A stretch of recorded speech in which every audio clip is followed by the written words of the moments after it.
O Banheiro do Papa é mais que um filme, é uma verdadeira aula de economia. Desde já um aviso, o filme vale a pena e este vídeo contém spoilers. Este é o Visão Libertária, sua fonte de informações descentralizadas e distribuídas. Ajude a propagar as ideias de liberdade. Deixe o seu like e compartilhe com seus amigos. Um artigo seu pode virar vídeo aqui também, sabia?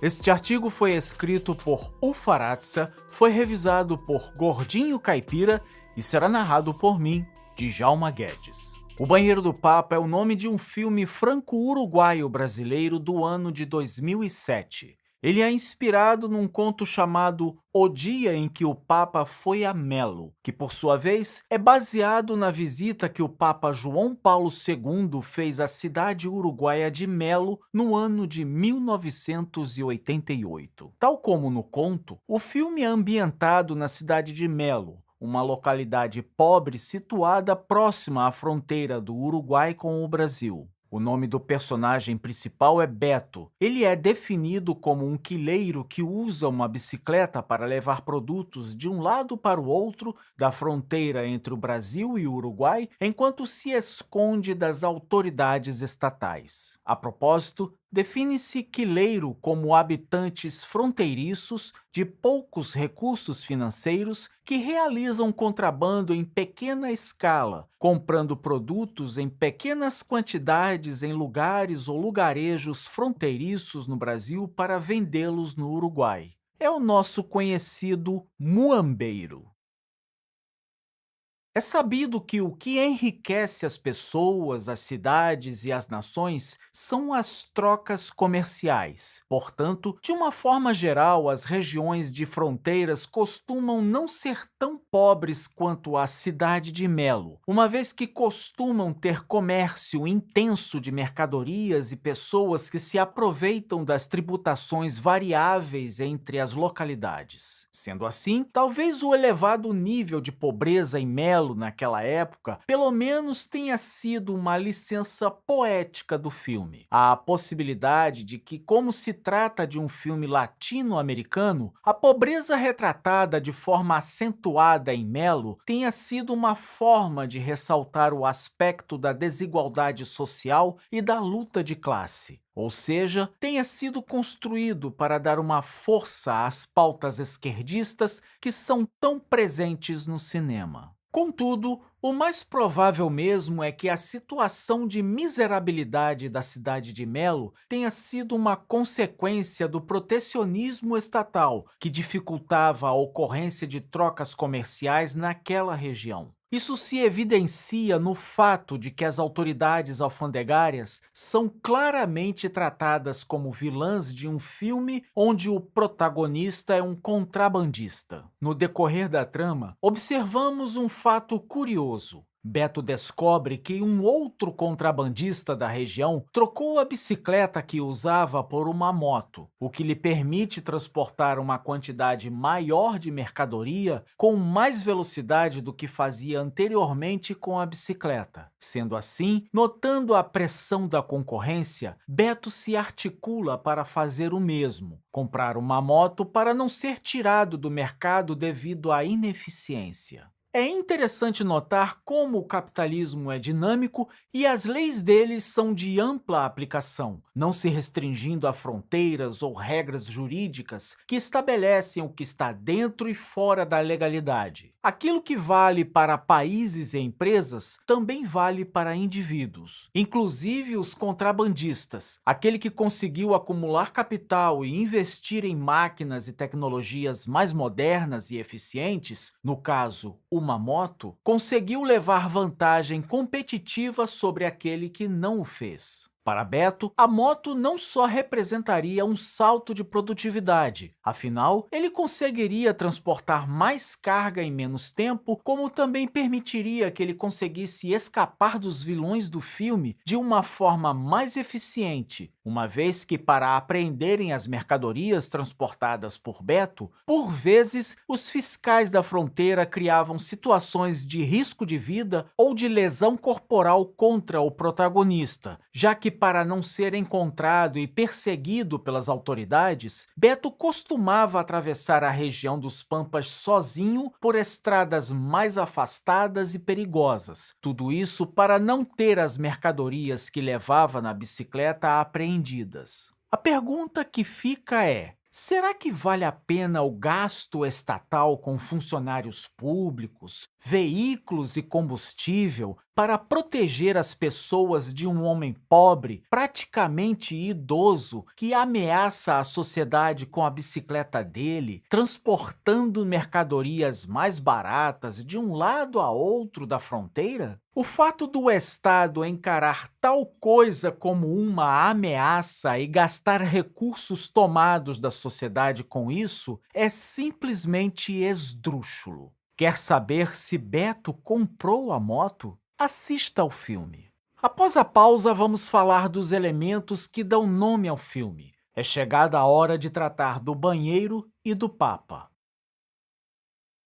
Fato é que, entre as muitas idas e vindas de Beto pela fronteira, ele fica sabendo de que o Papa visitaria a cidade de Melo. Trata-se do ponto alto da história. A mídia televisiva tem papel importante no enredo. A todo momento é possível ver jornalistas criando grandes expectativas nas pessoas da cidade de Melo e adjacências através das notícias, falando em um número crescente de peregrinos e de ônibus que sairiam do Brasil e se dirigiriam para Melo para acompanhar o Papa. Respondendo aos estímulos das notícias, as pessoas da cidade de Melo, inclusive Beto, tentam monetizar com a ilustre visita de Vossa Santidade devido à legião de fiéis católicos que o acompanhariam até aquela pequena e pacata urbe.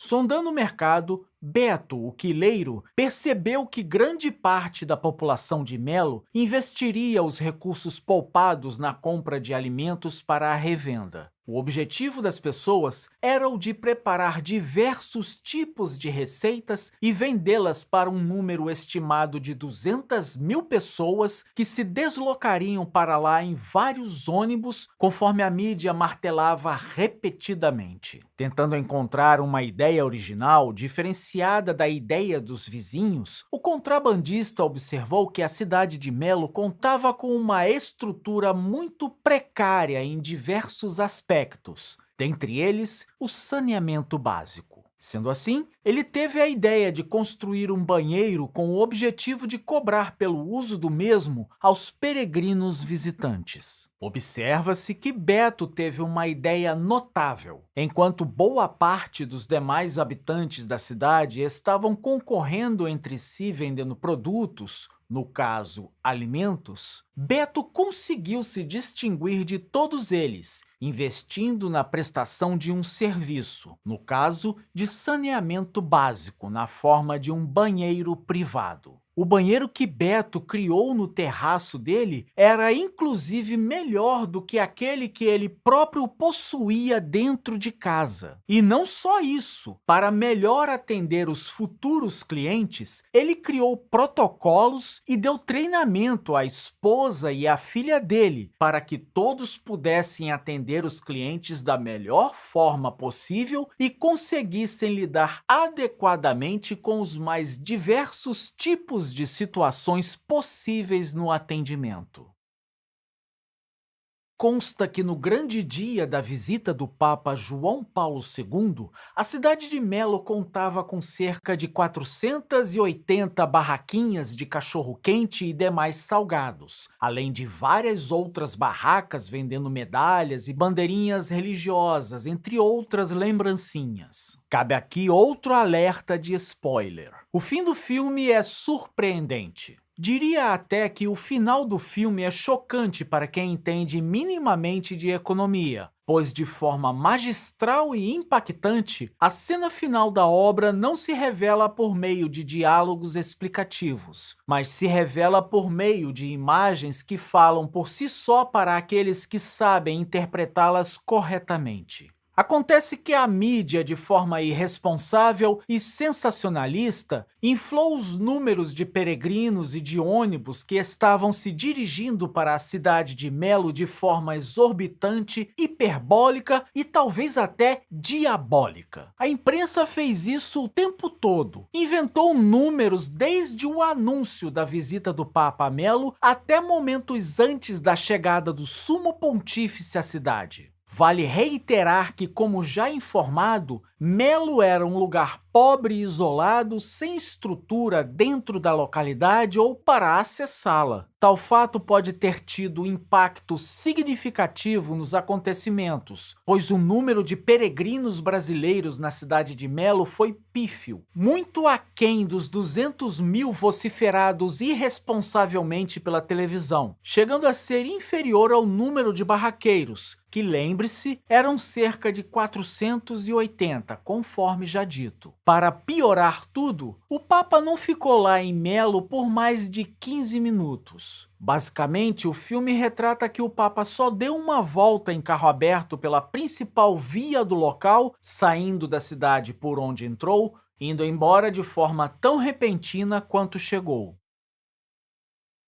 O incentivo artificial da mídia criou uma situação em que havia muito mais comida pronta para o consumo que visitantes e habitantes querendo e podendo comprar e comer na cidade e nos arredores dela. Ou seja, a mídia criou em Melo uma crise de superprodução de um bem perecível. O resultado não foi outro. No silêncio e na melancolia de imagens em preto e branco, ficou claro que os moradores pobres da cidade de Melo saíram arruinados da visita do Papa. Cercados por enormes quantidades de comida em vias de se estragar, perderam o pouco que tinham investido, ficando ainda mais pobres do que já estavam antes. Obrigado pela audiência.